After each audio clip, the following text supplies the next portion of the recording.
Yo, what is up guys? This is TiensiNoAkuma here with another tips and tricks. This time we will be covering how to counter Elise and multi-targeting. Alright, so without further ado, let's begin. Elise is a versatile champion with an excellent ranged skill set, allowing her to stun single targets from afar and harass people down. The rest of her skill set allows her to deal a decent amount of sustained magic damage without the need for damage items. Some of her strengths include long-range harass and stun, high magic damage output without items which allow her to build tanky. Some of her weaknesses include no reliable escape spells and limited sustain. Some direct counters to Elise include Yorick, Ryze, and Irelia. Elise is a very problematic champion in and out of lane. She has high damage range harass, long range stun, sustained damage, and a little bit of chasing power. What she doesn't have is reliable sustain and escape spells. This is what you want to use against her. The best way to handle an Elise is to set her behind with ganks and kill her early game. Most Elise players prefer to build Elise tanky and rely on their base stats in terms of damage output. By putting an Elise behind in levels, you are effectively making her very weak in terms of damage output. Keeping this in mind, it's always good to have a champion in lane with hard CC against an Elise so you can catch her out. Both Yorick and Irelia have the ability to out-sustain an Elise and out-damage her in a 1v1 fight. Ryze has better range harass and his own form of hard CC to keep her away or trap her for ganks. Another thing to keep in mind is that Elise has pretty weak 1v1 fighting skills. As soon as her stun is on cooldown, then she is unable to 1v1 most champions such as Xin, Jax, Irelia, Yorick, etc. So if you can dodge her stun, you can immediately go in after her and try to take her out. During mid to late game, Elise's long-ranged stun is her strongest suit.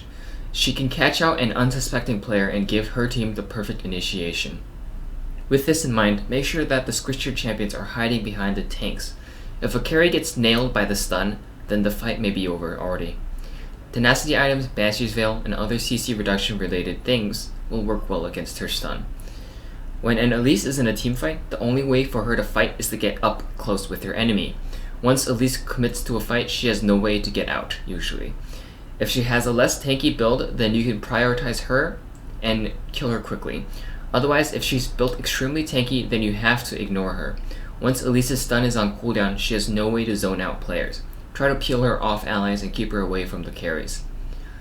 One of the issues that players have to deal with against an Elise is her rappel.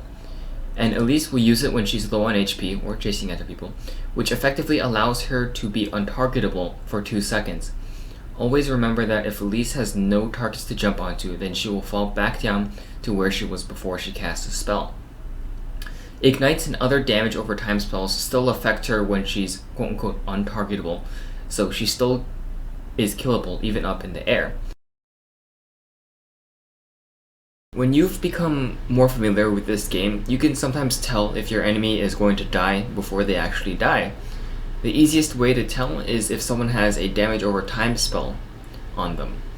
If your enemy has a fresh ignite ticking on their low HP bars, then you can ignore that target and focus on another. This is sometimes a risky move because you may not know if your enemy has a trick up his sleeve or a teammate coming to save him. But if done correctly, you will have the ability to do a lot of work by yourself. Rather than just picking up one kill on Akali, I ignore her after my ignite and focus on Kate. I'm able to pick up a double kill and win the game after killing their 2 primary carries. I hope you guys enjoyed that. If you guys want to see more, please like and subscribe to my YouTube channel, and I will see you guys next time. Bye. One more thing. I have a $25 Riot Point card contest.